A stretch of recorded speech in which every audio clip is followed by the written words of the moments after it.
आज की वीडियो में बात करने वाली हूँ सब्जेक्ट सिलेक्शन के ऊपर। मैंने कैसे अपना सब्जेक्ट सेलेक्ट किया, क्लिनिकल साइकोलॉजी क्यों रखी, आज मेरे शहर के लोग इसके बारे में क्या बातें करते हैं, क्या जानते हैं। आज से चंद साल पहले जब मैंने ये सब्जेक्ट एफएससी के बाद चूज़ किया तब लोग इसके बारे में क्या कहते थे, अपना सब्जेक्ट कैसे सिलेक्ट करना चाहिए और मुझे किस हद तक सक्सेस हुई, क्या मुझे फ़ायदे हैं, क्या नुकसान आते हैं, कैसे सब्जेक्ट सिलेक्शन करनी चाहिए। और आई गारंटी यू आप में से वो तमाम लोग जो कंफ्यूज हैं, जिन्हें पता नहीं चलता सब्जेक्ट सिलेक्शन कैसे करनी चाहिए अपने लिए, अपने बच्चों के लिए, तो आज की वीडियो आप लोगों के लिए इंपॉर्टेंट है। कोई भी आपका इंटरेस्ट है, कोई भी सब्जेक्ट रखना चाहते हैं, तो आज आपको 100% हेल्प मिलेगी मेरी इस वीडियो से, मेरी इस कहानी से। लेकिन कहानी मैं शुरू करूंगी अपने शहर से। शहर के बारे में जानना बहुत ज़रूरी है सब्जेक्ट सिलेक्शन के लिए। क्यों ज़रूरी है आगे वीडियो में आपको पता चलता रहेगा। तो कहानी शुरू होती है आज से 4 साल पहले जब मैंने एफएससी की। तो लिया के साथ एक छोटा सा शहर है जहाँ से मैंने एफएससी की। उस शहर में उस वक्त 2 गवर्नमेंट कॉलेजेस थे, एक लड़कियों का एक लड़कों का। एमए तक वहाँ पर एजुकेशन होती थी, सिंपल आम जो सब्जेक्ट्स होते हैं वही पढ़ाए जाते थे। आम सब्जेक्ट के भी टीचर्स नहीं होते थे हमारे लड़कियों वाले कॉलेज में। Even though physics chemistry bio basic subjects के भी अक्सर अंदर टीचर्स नहीं होती थी, तो अकेडमीज वगैरह का ट्रेंड और ये सारी चीज़ें चलती थी। इसके अलावा आर्ट सब्जेक्ट्स के तो वैसे ही सीधा सीधा टीचर होते थे जिन्होंने रखा होता था, तो कोई ख़ास यहाँ पर दूसरे सब्जेक्ट्स का रुझान नहीं था। सिर्फ साइंस सब्जेक्ट्स या बेसिक आर्ट के जो सब्जेक्ट्स होते थे वो स्टूडेंट्स रखते थे, वही पढ़ाए जाते थे। वही जब टीचर से पूछने जाते थे तो प्रेफर किया जाता था कि जी अपने बच्चों को ये रखवा दें, तो कॉलेज के अंदर उनका इतना बन जाएगा, उनको डिग्री मिल जाएगी, इनके इतने मार्क्स बन जाएंगे। दूसरी तरफ इसी छोटे से शहर के अंदर 2 लड़कियों के गवर्नमेंट स्कूल थे, 2 लड़कों के गवर्नमेंट स्कूल थे, चंद एक प्राइवेट स्कूल्स थे, अकेडमीज थी 2-3, और इस तरह से यहाँ पर ये सारा सिस्टम चल रहा था। तब दूर दूर तक उस टाइम पीरियड में साइकोलॉजी का कोई स्कोप नहीं था।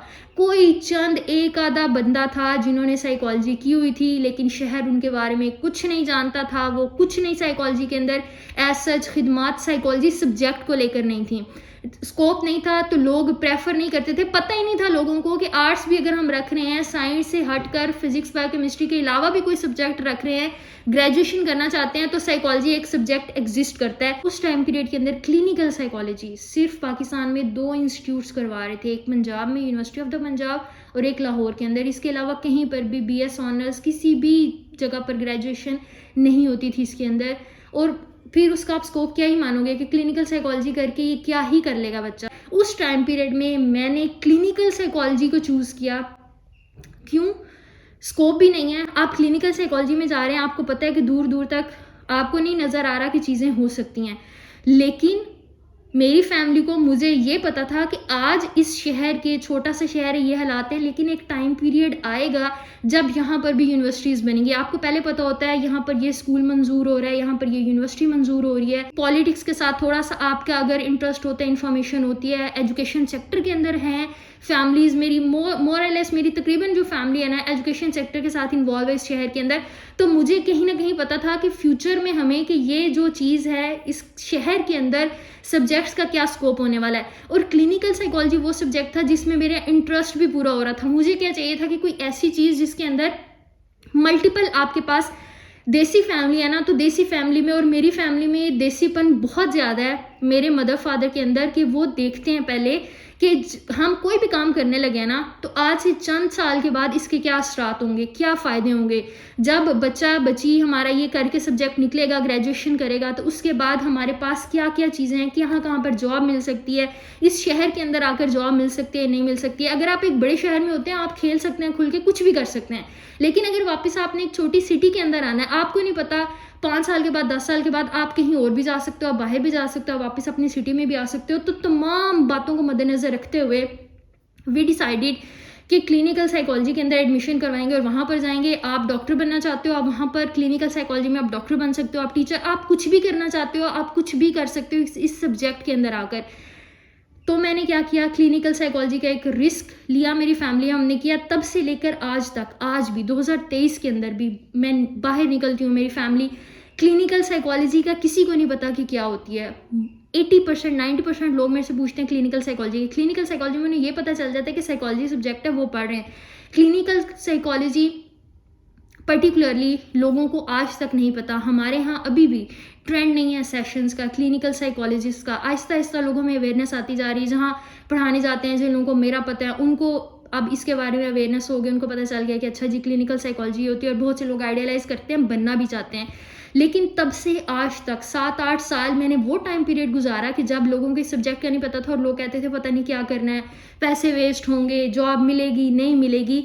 लेकिन जब मैं क्लिनिकल साइकोलॉजी करके आई हूँ, MS करने से आज तक मुसलसल 4थी दफ़ा CTI के ऊपर फर्स्ट पोजीशन के ऊपर स्टैंड कर रही हूँ। पहली पोजीशन है, ये कोई बहुत बड़ी अचीवमेंट नहीं है, लेकिन ये एक वो फ्रूट है जो कि आपने सोचा भी नहीं होता और जो आपको बाय प्रोडक्ट के तौर पर मिल जाता है, क्योंकि आपने थोड़ी सी प्लानिंग अच्छी की होती है। वहीं पर अगर मैंने तब क्लिनिकल साइकोलॉजी को छोड़कर ये जो दौड़ चल रही थी, फिजिक्स केमिस्ट्री बायो कोई सब्जेक्ट रखा होता, डॉक्टरेट की डिग्री हासिल की होती, जो MBBS किया होता, इंजीनियरिंग की होती, तो आज मैं भी बहुत से बच्चों की तरह घर बैठी होती, आज मैं भी अपने क्लास फेलोज की तरह घर बैठी होती। लेकिन आज मैंने जो थोड़ा सा हमने होमवर्क किया, थोड़ा सा जो सूझ बूझ से काम लिया, तो वो आज काम करना शुरू कर गया है। आप ये मत देखें कि आज जब आप एडमिशन ले रहे हैं, आज जब आपके बच्चे एडमिशन ले रहे हैं, तो उस चीज़ का क्या स्कोप है। हमेशा ये देखें कि आज से 5 साल 7 साल के बाद इस सब्जेक्ट का, इस डिग्री का क्या स्कोप होगा, क्योंकि आपको तब अर्निंग मिलनी है, आपने तब काम करना शुरू करना है। सबसे पहली चीज़ तो ये हमेशा नज़र में रखनी चाहिए। क्यों? आपको पता है छोटा सा शहर है, लेकिन आहिस्ता आहिस्ता हम तरक्की करते हैं। लिया छोटा सा शहर था, आहिस्ता आहिस्ता तरक्की करके कहाँ चला गया। लिया के साथ हम एक छोटा सा शहर है, आहिस्ता आहिस्ता तरक्की करके क्या हुआ, MS करते करते साथ यहाँ पर वही गवर्नमेंट कॉलेजेस के अंदर BS की क्लासेस स्टार्ट हो गई। वहीं पर साइकोलॉजी की पोस्ट की डिमांड्स बढ़ गई। वहीं पर आपको एक टाइम पीरियड अब ऐसा आया हुआ है कि आपको स्कूल्स के अंदर psychologist, clinical psychologist, educational psychologist, counsellors रखे जा रहे हैं। हॉस्पिटल्स के अंदर सीट्स आती हैं, वहाँ पर आप काम कर सकते हैं। प्राइवेट, गवर्नमेंट, किसी भी सेक्टर के अंदर यू नेम इट, और वहाँ पर साइकोलॉजिस्ट की ज़रूरत है। इवन दो फर्म्स हैं, ऑफिस हैं, बिजनेसेस हैं, बैंक्स हैं, वहाँ पर as a clinical psychologist, psychologist, career counsellors, career psychologist need है, डिमांड है, और ये वक्त के साथ साथ बढ़ती जाएगी। तो हमेशा फ्यूचर को पिन पॉइंट करते हुए, फ्यूचर को फोकस करते हुए अपना सब्जेक्ट सेलेक्ट करें। और आज से चंद साल के बाद एक टाइम आएगा जब यहाँ पर यूनिवर्सिटी सेपरेटली मंजूर होगी और यहाँ पर वर्क करेंगी। हॉस्पिटल्स, प्राइवेट, गवर्नमेंट सेपरेटली होंगे, वर्क करेंगे। सेम उसी तरह से ऑफिस, प्राइवेट सेक्टर के जितने भी हैं हमारे पास, यहाँ पर हमारे इस शहर में भी बनेंगे, वर्क करेंगे। बिजनेस बढ़ेगा, वर्क करेगा।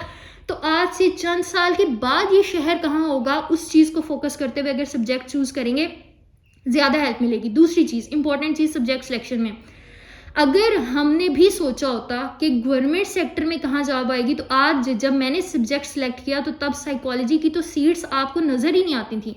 किसी न्यूज़पेपर में साइकोलॉजी से मुतल्लिक किसी भी किस्म की जॉब आपको नज़र नहीं आती थी। ज़्यादा से ज़्यादा अगर होगी तो क्या होगा, किसी यूनिवर्सिटी में आपको मिल जाएगा। शहर में यूनिवर्सिटी है नहीं, लोगों को यूनिवर्सिटी के मुतालिक तो इंग्लिश के सब्जेक्ट को तब अच्छा नहीं माना जाता था, उर्दू सब्जेक्ट को अच्छा नहीं माना जाता था, IR का लोगों को पता नहीं था, पॉलिटिकल साइंस का लोगों को पता नहीं था, तो साइकोलॉजी का तो क्या ही पता होना था।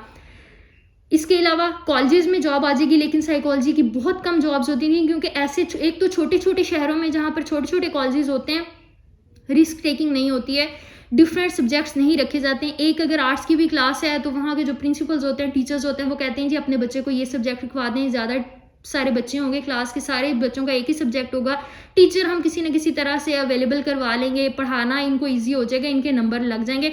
और वैसे भी आर्ट्स के से रिलेटेड जब सब्जेक्ट्स रखे जाते हैं BA MA में, ग्रेजुएशन का तो यहाँ पे तस्वुर नहीं था, तो क्या होता है जी, सिंपल से सब्जेक्ट रखें। कोई भी जो भी टीचर जब प्रिंसिपल के पास जाए, उन्होंने जो सब्जेक्ट रख दिए, बच्चों ने वही करना शुरू कर दिए, तो अपनी तो पसंद और नापसंद तो कोई चीज़ होती नहीं है। तो यहाँ पर साइकोलॉजी का तो कोई तस्वुर था ही नहीं। मैक्सिमम आपको गवर्नमेंट की जॉब मिल जाएगी, लेकिन वो भी धक्के खा के कुछ अगर मिल भी जाएगी तो आपको फ्यूचर कोई नहीं है। वहीं पर अब अगर 8 साल के बाद, 7 साल के बाद जब मैं देखती हूँ MS करने के बाद, तो वही जो गवर्नमेंट की जॉब 7 साल 8 साल पहले बहुत ज़्यादा प्रेफर की जाती थी, बात की जाती थी। प्राइवेट सेक्टर में तो जॉब्स थी ही नहीं ना, गवर्नमेंट सेक्टर में थी। तो अब 2017-2018 के बाद से जॉब्स ही नहीं आ रही हैं। चाहे कोई भी किसी भी सब्जेक्ट में आपकी डिग्री हो, तो गवर्नमेंट तो एक साइड पर रह जाती है हमेशा। सब्जेक्ट सिलेक्शन में गवर्नमेंट के साथ साथ ये देखें प्राइवेट सेक्टर में कहाँ कहाँ जॉब मिल सकती है। क्या स्कूल में जॉब मिल सकती है, एकेडमी में मिल सकती है आपको, बैंक्स में मिल सकती है आपको, हॉस्पिटल्स में मिल सकती है, क्या आपका इंटरेस्ट है, कौन सा सब्जेक्ट करना चाहते हैं और वो कितना उसका डायनामिक है, कितनी डायमेंशंस हैं, कितना आपको पैरामीटर्स उसकी डायमेंशंस आपको मिल सकती हैं, कितना एक्सपोजर आपको मिल सकता है, कितना आप एक्सपेंड कर सकते हैं उसके अंदर जॉब को। गवर्नमेंट के साथ साथ हमेशा प्राइवेट सेक्टर के अंदर भी जॉब्स को देखेंगे 7-8 साल के बाद हमने सिर्फ एक चीज़ ज़हन में रखी होती है कि बस जब हमने डिग्री करनी है ना, हमें उसी वक्त घर से आके उन्होंने बुला लेना और हमारी तो बल्ले बल्ले हो जानी है, हमने नौकरियां करनी शुरू कर देनी है और सारा कुछ सेट हो जाना है। रियलिटी में, प्रैक्टिकल लाइफ में ऐसा नहीं होता। जैसे आपके पास बहुत सलाहियतें होंगी, आपका GPA 4 होगा, गोल्ड मेडल होगा, लेकिन जब जॉब्स ही नहीं आ रही हैं मार्केट के अंदर तो क्या ही कर लेंगे आप अपने उस गोल्ड मेडल के साथ। लेकिन वहीं पर अगर आपने सब्जेक्ट सोच समझ के चूज किया होगा तो अब गवर्नमेंट की जॉब्स नहीं आ रही हैं, प्राइवेट सेक्टर की जॉब्स हैं आपके यहाँ, या फिर आपके यहाँ CTI की जॉब्स आ रही हैं। CTI की जॉब्स में आप हर साल के अंदर फिजिक्स, केमिस्ट्री, बायो, ये जो हमारे जनरल मशहूर ज़माना सब्जेक्ट्स हैं, इनकी मैं बात करनी, जहाँ पर भरमार होती है बच्चों की वो सब्जेक्ट्स करने की। हर साल CTI के ऊपर 70 से 80 एक कॉलेज के अंदर फाइल्स जमा होती हैं एक सीट के ऊपर। तो 70 से 80 बच्चे, और हर साल ये तादाद बढ़ती रहती है क्योंकि हर साल हमारे यहाँ BS के प्रोग्राम्स ओपन हो गए हैं तो और बच्चे आ जाएंगे और बच्चे आ जाएंगे।